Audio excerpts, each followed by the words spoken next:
Selamat malam, di ujung Ramadan yang tersayang, Idul Fitri tinggal hitungan jam. Sudahkah Anda mengungkapkan rasa sayang pada kesayangan? Mudik momen sakral yang datang setahun sekali. Masa-masa indah bermaafan dengan handai taulan. Apa lacur 2 tahun lebaran, air mata yang tercurah adalah rasa haru, menahan rindu di jeda sendu. Ada si lihai yang selalu mengintai, nekat mudik, lonjakan COVID-19 di depan mata. Siapkah Indonesia? Anda pasti sudah banyak lihat berita di TV ya, baca koran atau media online, jalur mudik di Karawang jebol. Inilah wajah aturan dan kepatuhan. Kami pakai data Kemenko Perekonomian. Testing acak pada 6.742 orang pemudik, positifnya sampai 4.123 orang. Rasionya di atas 60%. Kaget? Banyak pertanyaan pasti ya. Angka acak yang setara kasus harian COVID-19 secara nasional. Bagaimana menjelaskan data seperti ini? Nanti kita konfirmasi pada pemilik kapasitas. Apa sih yang terjadi kemarin? Ada 113.694 kendaraan yang diputar balikan lebih dari 41.000 kendaraan. Sedangkan travel gelap ada 346 kendaraan. Masalahnya mudik tahun ini tak senyaman sebelum pandemi. Yang mudik dibikin was-was, jangan-jangan membawa virus dan menularkan ke keluarga di daerah. Yang tak mudik pun dibikin cemas. Apa jadinya jika kasus melonjak? Amit-amit, jangan sampai seperti India. Usaha baru mulai pada cuan, jangan sampai tutup warung karena lonjakan kasus. Saudara, dunia usaha, ekonomi kita mulai bergeliat, bahkan bernas sampai ngegas. Mudik bikin cemas saat ekonomi mulai terengginas. Bisnis Talk tak pernah setengah-setengah menjadi rujukan bagi pembuat kebijakan, dunia usaha sampai kesejahteraan tiap individu. Saya, My Sister Tarigan.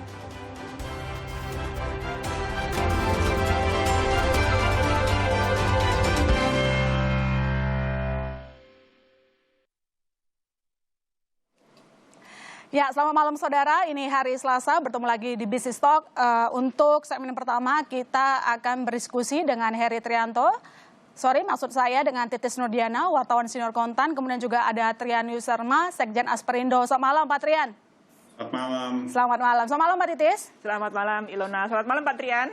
Selamat malam Mbak Titis. Iya, jadi sebenarnya tadi itu kami saudara tim Bisnis Talk sudah mengundang regulator mulai dari Kemenko Perekonomian, kemudian juga ada Kementerian Perhubungan, pun sampai Satgas Covid ya, semua lapisan Kemenko Marves juga begitu. Hanya saja katanya saat ini semua kementerian tengah rapat karena mendesak untuk mendiskusikan membahas soal mudik dan juga nanti rencana arus balik apa saja yang akan dilakukan oleh pemerintah begitu. Namun nggak apa-apa, kita coba berdiskusikan malam ini dengan sejumlah narasumber yang tentunya juga punya kapasitas untuk menjawab begitu. Saya ke Mbak Titis dulu kalau begitu. Mbak Titis, kalau kita lihat ini sudah banyak aturan yang dikeluarkan oleh pemerintah gitu ya untuk menahan laju mudik. Namun sayangnya kita lihat kemarin kan sampai penyekatan itu jebol begitu. Bagaimana kita menangkap situasi ini? Ya, terima kasih Mbak Ilona. Jadi gini, dalam aturan mudik, kita kan seperti tadi kita sampaikan bahwa 2 tahun berturut-turut kita dilarang mudik. Ya. Persoalannya adalah gitu kan, ada rasa tidak terbendung bagi masyarakat untuk mudik. Ya. Karena mereka takut, mereka worry, mereka cemas bahwa mereka barangkali tidak mampu, tidak bertemu dengan keluarganya. Ada faktor psikologi, bukan sekedar larangan mudik, ada faktor psikologi yang harus dipahami oleh pemerintah bahwa larangan ini jangan-jangan mereka itu akan bertemu terakhir kalinya dengan sanak saudaranya. Itulah kenapa banyak juga yang melakukan nekat pulang. Meskipun pemerintah melakukan penyekatan-penyekatan di banyak jalur, 381 titik itu sudah sangat luar biasa besarnya. Tapi namanya kenekatan itu kan sulit dilawan. Nah, inilah yang kita lihat dalam redaksional Kompas Group, ya termasuk Kontan, bahwa kita melihat bahwa memang ini tidak terhindarkan. Ada sekelompok masyarakat yang tetap melakukan penerobosan dengan penyekatan-penyekatan itu. Meskipun pemerintah mengatakan bahwa oke, setelah dicegat atau dilakukan penyekatan di titik tertentu, maka di titik berikutnya juga akan dicegat. Tapi namanya ini adalah arus balik yang luar biasa besarnya. Kenekatannya juga menjadi luar biasa. belum lagi ada aksi provokatif yang dilakukan oleh sekelompok orang, dan kita aparat-aparat kita yang melakukan penyekatan itu atau penyekatan itu melawan banyaknya kendaraan baik roda 2, roda 4 yang sudah luar biasa menimbulkan kemacetan. Lagi-lagi itu akan menimbulkan penumpukan. Penumpukan itu terjadi di mana-mana. Akhirnya menimbulkan simpati juga di tengah masyarakat. Kalau kita lihat bahwa di fakta di lapangan yang ditemukan di Kompas Group, kita lihat kita di berita-berita kita sendiri menyebutkan bahwa komplek-komplek perumahan yang harusnya bukan menjadi tempat atau menjadi jalur mudik menjadi jalur mudik, dan secara sukarela masyarakat membuka pintunya mereka untuk dilewatkan. Karena tadi bahwa pemerintah menurut kami adalah gagal melakukan pemahaman terhadap psikologi masyarakat yang sudah tidak terbendung. Larangan dilakukan, akhirnya diterobos juga. Itu yang terjadi di fakta di lapangan. Itulah kenapa yang kemarin itu penyekatan jebol, dan kemudian banyak warga melakukan pembukaan komplek, dan kemudian kita lihat bahwa hari ini Jasa Marga juga mengeluarkan data bahwa kendaraan, ya? 381.840 sekian itu meninggalkan Jabodetabek.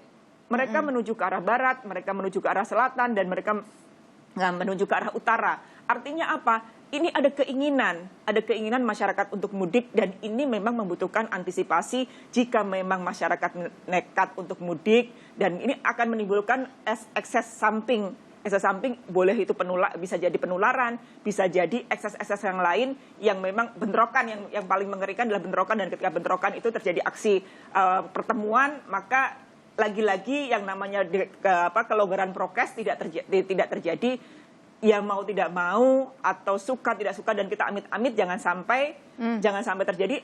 Harus ada antisipasi terhadap lonjakan yang namanya penularan dan penyebaran virus corona. Itu juga yang kita lihat misalnya di kolom komen ketika jebol begitu ya, penyekatan, mereka mengatakan ekonomi sulit, mau mudik aja juga dipersulit gitu. Kalau dilihat komentar itu banyak sekali yang memang sangat menahan rindu ketemu sama keluarganya ya Mbak Titis. Kita lihat ini COVID bertahan hampir 2 tahun ya. Mudah-mudahan nggak sampai 2 tahun gitu, sejak 2020 lalu. Tahun lalu nggak boleh mudik, sekarang juga dilarang. Itu kan benar kata Mbak Titis tadi, psikologi orang harusnya pemerintah bisa tahu. Artinya Mbak Titis mau mengatakan bahwa pemerintah tidak punya komunikasi atau pendekatan yang baik dengan masyarakatnya.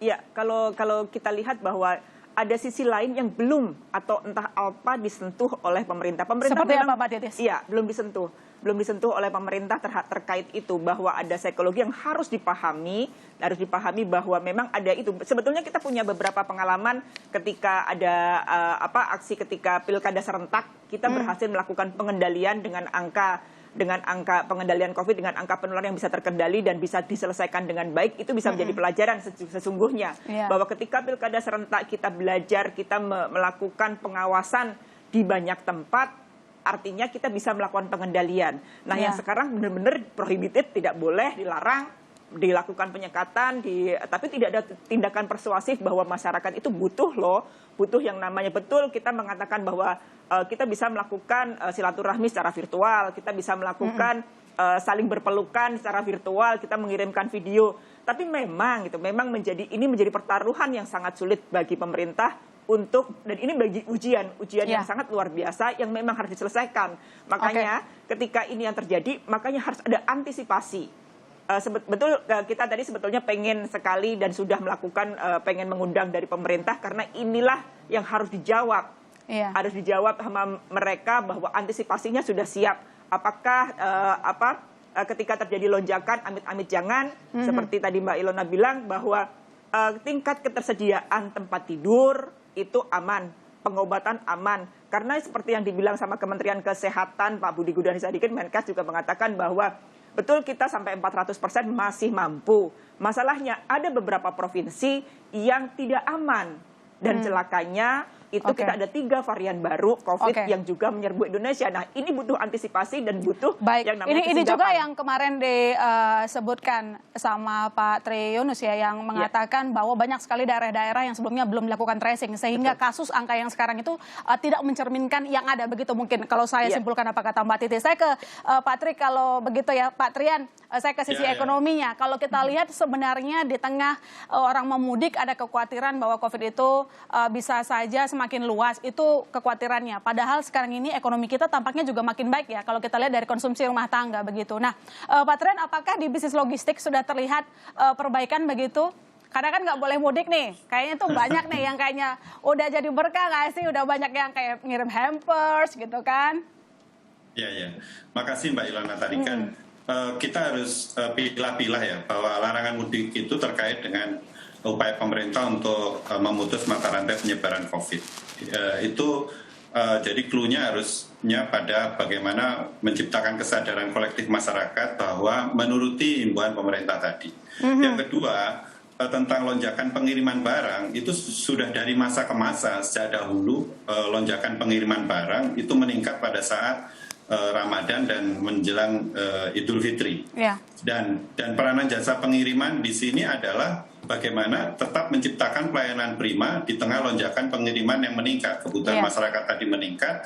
Kalau bicara jasa pengiriman itu ya di seluruh Indonesia dan planet ini masih tetap tersedia jasa pengiriman yang kita upayakan, kita kendalikan dengan situasi yang beragam. Adanya pembatasan ini tetap berjalan lancar. Jadi kelancaran barang itu tetap menjadi fokus kami. Nah, yang kita concern sebetulnya adalah daya beli. Nah, daya beli masyarakat itu bagaimana di tengah pandemi? Kita sama-sama prihatin, kita sama-sama harus empati, simpati bahwa kondisi pandemi yang sekarang ini tidak menguntungkan bagi semua pihak. Yang punya duit juga tidak bisa menikmati, yang nggak punya duit keluar aja nggak boleh, kan gitu logiknya. Kita juga tahu bahwa para pemudik itu rata-rata juga dalam tanda petik orang-orang yang punya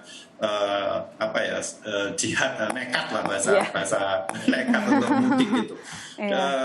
Jadi kita fokus kepada bagaimana jasa pengiriman tetap bisa beroperasi normal. Artinya Pak Trian, artinya dengan adanya penyekatan, apakah itu juga menjadi salah satu penghambat gitu sampainya barang penerima? Tentu. Tapi kalau sejam 2 jam itu terlambat kan dari sisi transportasi bukan lumrah ya, kita bisa kendalikan. Katakanlah ada pembatasan airline untuk terbang, kapasitas menurun. Akhirnya kita cari cara. Kita kan domain kita itu bagaimana harus pengiriman barang kita buat lancar karena barang sudah kita terima dari konsumen kan. Tiba-tiba ada pembatasan airline, tiba-tiba ada kemacetan di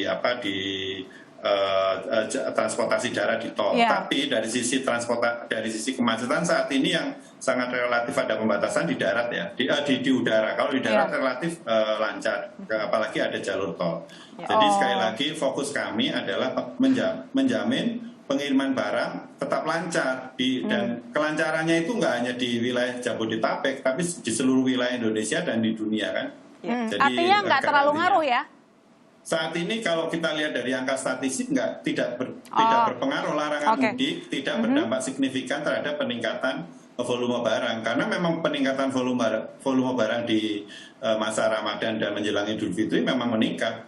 Kultur masyarakat kita itu berbagi dan salah satu kalau nggak bisa berbagi langsung, dia berbagi lewat pembelian barang dikirimkan. Jadi berkah gitu lah ya. Tadi belum dijawab nih, artinya kenaikan udah berapa nih di bisnis logistik, berapa dan sejak kapan? Nah itu yang sekarang ini bergeser ya. Kalau dulu naiknya kan hanya menjelang Idul Fitri, Ramadan, Idul Fitri. Sekarang trennya naik ya. Memang yang kita tapi bergeser. Kalau dulu antar kota, antar provinsi itu menjadi dominan. Sekarang kan trennya on demand service yang lokal gitu ya. Lokal menggunakan